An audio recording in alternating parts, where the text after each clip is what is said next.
മനസ്സിലാക്കണം. നമ്മുടെയൊക്കെ പെരുമാറ്റം കണ്ടുകൊണ്ട് ആരെങ്കിലും ഇസ്ലാമിൽ നിന്ന് അകന്നു പോകുന്നുണ്ടോ ഇത് നമ്മൾ മനസ്സിലാക്കുക.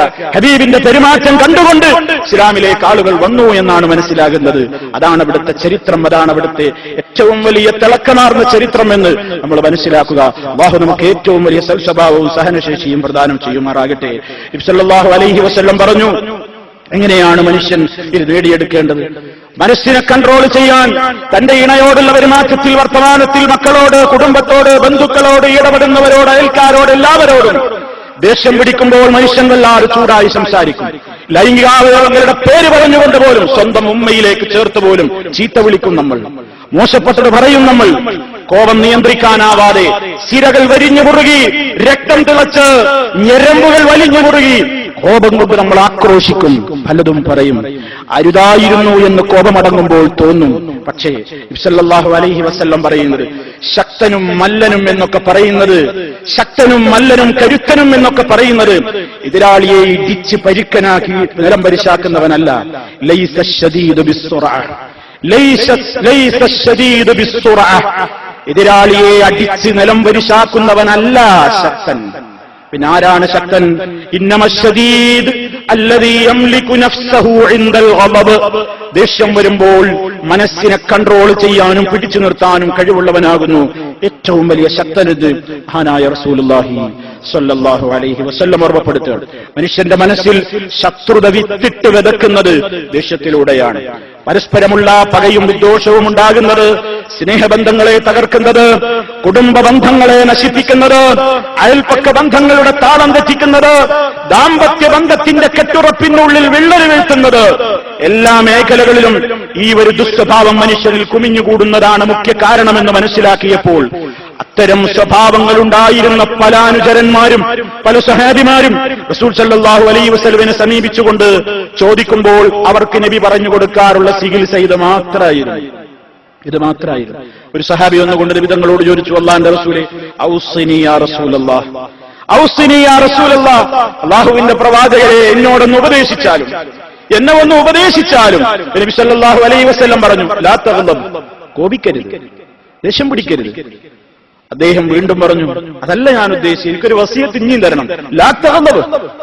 മൂന്നാമതും പറഞ്ഞു, എനിക്കൊരു വസിയത്ത് തരൂ നബിയെ, ലാ തഗ്ളബ്. ഫറദ്ദദ മിറാറ, പല പ്രാവശ്യം അല്ലാഹുവിന്റെ റസൂൽ അദ്ദേഹത്തോട് കൊടുത്ത ചികിത്സ എന്താ? കോപിക്കരുത്, കോപിക്കരുത്, കോപിക്കരുത്. അയാളിൽ കുടിക്കൊള്ളുന്ന ഒരു സ്വഭാവം അതാണെന്ന് മനസ്സിലാക്കിയ, തന്റെ അനുചരന്റെ സ്വഭാവം എന്താണെന്ന് മനസ്സിലാക്കിയ മഹാനായ റസൂലുള്ളാഹി അനുചരന് പറ്റിയ മരുന്നാണ് അപ്പൊ പറഞ്ഞു കൊടുക്കുന്നത്. കോപിക്കരുത്, ദേഷ്യം പിടിക്കരുത് എന്ന് നബി സല്ലല്ലാഹു അലൈഹി വസല്ലം പറയുന്നു. ആ സമയത്ത് ഫഫക്കർതു, ഞാൻ ചിന്തിച്ചു, അല്ലാഹുവിന്റെ റസൂൽ എന്താ ഇതെങ്ങനെ പറയുന്നത്, എന്താ ഇത് തന്നെ ഇങ്ങനെ പറയുന്നത് എന്ന് ഞാൻ ചിന്തിച്ചപ്പോൾ എനിക്ക് മനസ്സിലായി, ഫൈദൻ അൽ ഗളബു യജ്മഉ ശർറ കുല്ലഹു, എല്ലാ തിന്മയെയും വരുത്തി വെക്കുന്ന ഏറ്റവും വലിയ വിപത്ത് എന്താണ്? ഈ എടുത്തുചാട്ടമാണ്, ഈ ദേഷ്യമാണ്, ഈ മുൻകോപമാണ്, ഈ രൂപത്തിലുള്ള സ്വഭാവമാണ് എന്ന് ഞാൻ മനസ്സിലാക്കി എന്ന് മഹാനായ ആ സ്വഹാബി ഓർമ്മപ്പെടുത്തുകയാണ്.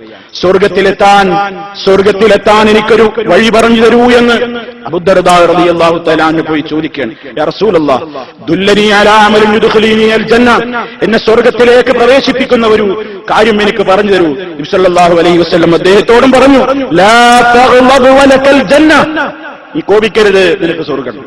നീ ദേഷ്യം പിടിക്കരുത്, നിനക്ക് സ്വർഗ്ഗമുണ്ട്. സല്ലല്ലാഹു അലൈഹി വസല്ലം പറഞ്ഞു, മൻ കലമ ഗൈലൻ വഹുവ ഖാദിറുൻ അലാ അൻ യുൻഫിദഹു ദഅാഹു അല്ലാഹു അസ്സ വജല്ല അലാ റൂസിൽ ഖലായിഖ് യൗമൽ ഖിയാമ ഹത്താ യുഖയ്യിറഹു അല്ലാഹു മിനൽ ഹൂരി മാ ഷാ. റവാഹു അബൂ ദാവൂദ് റഹിമഹുല്ലാഹ്.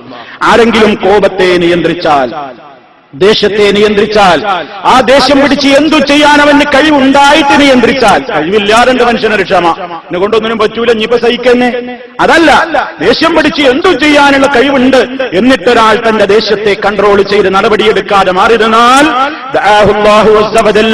അള്ളയവനെ നാളെ അലാ റൂസിൽ ഖലായിഖ് യൗമൽ ഖിയാമ, ജനകോടികൾ ഒരുമിച്ച് കൂടുന്ന മഹ്ശറിൽ പടച്ച റബ്ബ് അവനെ വിളിച്ചിട്ട് ഹത്താ യുഖയ്യിറഹു അല്ലാഹു മിനൽ ഹൂരി മാ ഷാ, സ്വർഗീയ തരുണികളിൽ നിന്ന് ഉദ്ദേശിച്ചവരെ എടുത്തോ എന്ന് പറയുന്ന പ്രത്യേകം കോപത്തെ നിയന്ത്രിക്കുന്നവർക്കായി അല്ല പ്രത്യേകം തരുണീമണികളെ ഒരുക്കി വെച്ചിട്ടുണ്ടെന്ന് ഹബീബായ റസൂലുള്ളാഹി സ്വല്ലല്ലാഹു അലൈഹി വസല്ലം. ഏറ്റവും വലിയ സ്വഭാവമായി അവിടുന്ന് പറയാണ്. വിജ്ഞാനത്തിന്റെ പൂർണ്ണത സഹനത്തിലൂടെയാണ്. മനുഷ്യർക്കിടയിൽ സ്നേഹം ഉണ്ടാക്കുന്നത് സഹനമാണ്. ഇങ്ങോട്ട് പീഡിപ്പിച്ചവരോട് പോലുമുള്ള നല്ല ഇടപെടലിൽ ശത്രുക്കൾ പോലും വീണുപോകുന്ന മാസ്മരികമായ വിദ്യയും ശക്തിയുമാണത് എന്ന് പരിശുദ്ധ ഖുർആൻ പറയുന്നു. അല്ലാഹു റബ്ബുൽ ആലമീൻ ആ മഹത്തായ സൽഗുണം നമ്മളിൽ എല്ലാവരിലും ഉണ്ടായി നിലനിൽക്കുവാൻ റബ്ബിന്റെ എല്ലാ തൗഫീഖിനും വേണ്ടി നമ്മൾ എല്ലാവരും പ്രാർത്ഥിക്കുക, അതനുസൃതമായ പ്രവർത്തനങ്ങൾ നടത്തുക. സർവശക്തൻ ഏറ്റവും വലിയ സഹനശക്തി കൊണ്ട് വിജയം നേടുന്ന മഹാഭാഗ്യവാന്മാരുടെ കൂട്ടത്തിൽ നമ്മെ ഓരോരുത്തരെയും ഉൾപ്പെടുത്തി അനുഗ്രഹിക്കുമാറാകട്ടെ. ദേഷ്യത്തെയും കോപത്തെയും നിയന്ത്രിച്ച് നിലനിർത്തുവാൻ സത്യവിശ്വാസികൾ ഏറ്റവും കൂടുതൽ ചെയ്യേണ്ടുന്ന ചില കാര്യങ്ങൾ നബി സല്ലല്ലാഹു അലൈഹി വസല്ലം പറഞ്ഞിട്ടുണ്ട്. ദേഷ്യവും കോപവും അടക്കാനാവാതെ തുള്ളിച്ചാടി ഹൃദയത്തിൽ നിന്ന് അണപൊട്ടി ഒഴുകുമ്പോൾ മനുഷ്യൻ തന്റെ റബ്ബിനെ കുറിച്ച് ഓർക്കണം. അതാണ് ആദ്യം വേണ്ടത് എന്നാണ്. എന്റെ റബ്ബ് എന്നോട് എത്രത്തോളം സഹനമുള്ളവനാണ്.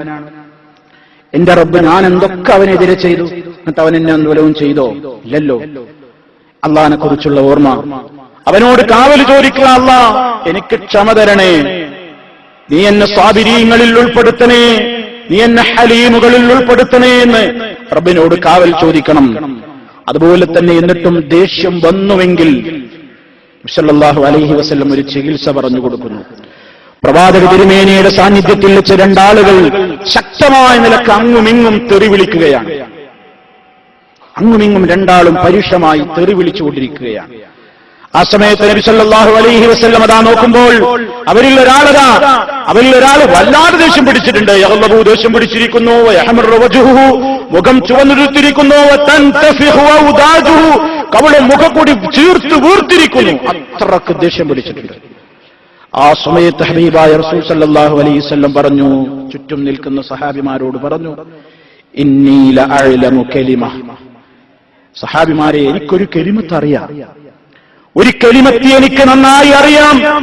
ആ കലിമത്ത് ലൗ ഖാലഹാ, ദേഷ്യം പിടിച്ച മനുഷ്യനൊന്ന് പറഞ്ഞിരുന്നെങ്കിൽ, ദേഷ്യം പിടിച്ച് നിൽക്കുന്ന ചാടി തുള്ളി നിൽക്കുന്ന മനുഷ്യൻ എനിക്കറിയാവുന്ന ഒരു കലിമത്ത് അയാളൊന്ന് പറഞ്ഞിരുന്നുവെങ്കിൽ ലദഹബ അൻഹു മാ യജിദു ലൗ ഖാൽ, അയാളെങ്ങാനും അത് പറഞ്ഞിരുന്നുവെങ്കിൽ ഇപ്പൊ അയാളുള്ള സ്വഭാവത്തിൽ നിന്ന് ഒന്ന് ഡൗൺ ആകുമായിരുന്നു, ഒന്ന് കൂളാകുമായിരുന്നു. സല്ലല്ലാഹു അലൈഹി വസല്ലം പറഞ്ഞിട്ട് പറയാണ്, എന്താ പറയേണ്ടത്? ലൗ ഖാല അഊദു ബില്ലാഹി മിനശ് ശൈത്താനിർ റജീം. മനുഷ്യനെ ഇത്ര വഷളാക്കുന്ന ഒരു ശൈത്താനാണല്ലോ, മനുഷ്യൻ ഒരാളെ ദ്രോഹിക്കുമ്പോൾ ആദ്യ ദ്രോഹത്തിനെ പ്രയാസമുള്ളൂ, രണ്ടാമത്തെ ദ്രോഹത്തിന് ശൈത്താൻ പിന്നെയും പ്രോത്സാഹനം, മൂന്നാമത്തതിന് പിന്നെയും പ്രോത്സാഹനം. അതുകൊണ്ടല്ലേ ചില കൊലകളൊക്കെ പത്രത്തിൽ വായിക്കുമ്പോൾ നമ്മൾ വിചാരിക്കും, ഏത് വിഭാഗത്തിൽപ്പെട്ട ആരുമാകട്ടെ ആ മനുഷ്യനെ കൊല്ലണമെങ്കിൽ കഴുത്തിനൊറ്റ വെട്ടിയാ പോരായിരുന്നു. എന്തിനാണ് ഈ മുഖത്ത് 50ഓളം വെട്ടൊക്കെ വെട്ടുന്നത്? ചിലപ്പോൾ നമ്മൾ ചില കൊലപാതകങ്ങളൊക്കെ കാണുമ്പോൾ നമ്മൾ പറഞ്ഞു പോകും, പടച്ചോനെ എന്തൊരു മനുഷ്യന്മാരാണ്, എങ്ങനെയാ അതിന് സാധിക്കുന്നത്? ഒരു പൂച്ചയെ, ഒരു ഈച്ചയെ, ഒരു പൂച്ചയെ, ഏതെങ്കിലും ഒരു ജീവിയെ കാരണമായി ഉപദ്രവിക്കാൻ മനസ്സില്ലാത്ത നമുക്ക് ഒരു മനുഷ്യന്റെ മുഖത്ത് മാത്രം നോക്കി 50ഓളം വെട്ടുവെട്ടിയ കാബാലികന്മാരും മനുഷ്യരും ഈ ഭൂമി പുറത്തുണ്ട് എന്ന് കേൾക്കുമ്പോൾ നമ്മൾ അറിയാതെ പറഞ്ഞു പോകും, ഇതെങ്ങനെ സാധിക്കും? അതാ ശൈത്താൻ അങ്ങനെയാ. ഒരു വെട്ടിനെ പ്രയാസമുള്ളൂ, രക്തം ചീറ്റി പൂക്കുറ്റി പോലെ രക്തമെന്ന് തെറിച്ചാൽ ആവേശം കൂട്ടും മനുഷ്യന്, വീണ്ടും പിന്നെയും അതാ കുത്തി മയ്യത്തായാലും കുത്തിക്കൊണ്ടിരിക്കുന്നത് ശൈത്താൻ വല്ലാതെ ഇടപെടും. സല്ലല്ലാഹു അലൈഹി വസല്ലം പറഞ്ഞു, ലൗ ഖാലഹ അഊദു ബില്ലാഹി മിനശ് ശൈത്താനിർ റജീം, പറഞ്ഞിരുന്നെങ്കിൽ കോപത്തെ നിയന്ത്രിക്കാൻ നമുക്കാകുമെന്നും. അതേ സല്ലല്ലാഹു അലൈഹി വസല്ലം അതിന് ചില മനഃശാസ്ത്ര ചികിത്സ കൂടി പറയുന്നു, ചില ശാരീരിക ചികിത്സ കൂടി പറയുന്നുണ്ട്. കോപം വരുമ്പോൾ നീ നിന്നുകൊണ്ട് ദേഷ്യം പിടിച്ചോ, ഇരിക്കുന്നാ പറയും, ഇരിക്ക്. ദേഷ്യം പിടിക്കുമ്പോൾ നമ്മൾ നേരെ എതിരായി, ഇരുന്നോടത്തുനിന്ന് ദേഷ്യം പിടിച്ചാൽ നമ്മൾ നീക്കല, കിടന്നിട്ട് ദേഷ്യം പിടിച്ചാൽ നീറ്റിരുന്നിട്ട് ദേഷ്യം തീരില്ല, നീറ്റ് നിൽക്കും. ദേഷ്യം തീരില്ല, റൂമിൽ കൂടി അങ്ങോട്ടും ഇങ്ങോട്ടും നടക്കും നമ്മൾ ദേഷ്യം കൊണ്ട്. നബി സല്ലല്ലാഹു അലൈഹി വസല്ലം പറഞ്ഞ എന്താ? അവിടുന്ന് നിർദ്ദേശിക്കുന്ന ചികിത്സ എന്താ? നടക്കണോ നിൽക്ക്, ഡൗൺ ആക്ക്. ഇരിക്കണോ അത് നിൽക്കണോ ഇരിക്ക്, ഇരിക്കണോ കിടക്ക്. ഞരമ്പുകൾ വലിഞ്ഞു മുറുകിയ പേശികളും ഞരമ്പുകളും ആ സ്ഥിരകളിലൂടെയുള്ള ഒഴുക്കിന്റെ തള്ളലുമൊക്കെ ഒന്ന് ഡൗൺ ആക്കാൻ ഒരു ചികിത്സ. ഒതു എടുക്കാൻ തണുപ്പിക്കും മനുഷ്യനെ. എത്രത്തോളം മഹാനായ റസൂൽ കരീം സല്ലല്ലാഹു അലൈഹി വസല്ലം ലോകത്തോട് സഹിക്കാൻ പറയുകയാണ്. അല്ലാഹുവേ, നമുക്കെല്ലാം അല്ലാഹു സഹനം നൽകുമാറാകട്ടെ. നമ്മുടെ സഹനശേഷി ഇല്ലായ്മ കൊണ്ട് നമ്മുടെ ദീന് പോകുന്നുണ്ട്. നമ്മുടെ ദുന്യാവ് പോകുന്നുണ്ട്, പലരുമായുള്ള ബന്ധങ്ങൾ തകരുന്നുണ്ട്. പടച്ചറബ് കാത്തു സൂക്ഷിക്കുമാറാകട്ടെ നമ്മയെല്ലാം. അവന്റെ സ്വർഗത്തിലെത്തുവോളം വിശ്രമമില്ലാതെ അല്ലാഹുവിന്റെ ദീനനുസരിച്ചുകൊണ്ട് ജീവിക്കുന്ന, സഹിക്കേണ്ടതെല്ലാം സഹിക്കുന്ന, ആദർശ രംഗത്ത് നിഷ്ഠയോടെ പതറാതെ ജീവിക്കുന്ന കരുത്തുള്ളവരിൽ നമുക്കെല്ലാം അല്ലാഹു സഹനശക്തി നൽകപ്പെടുന്നവരിൽ റബ്ബ് നമ്മെ എല്ലാവരെയും ഉൾപ്പെടുത്തി അനുഗ്രഹിക്കുമാർ.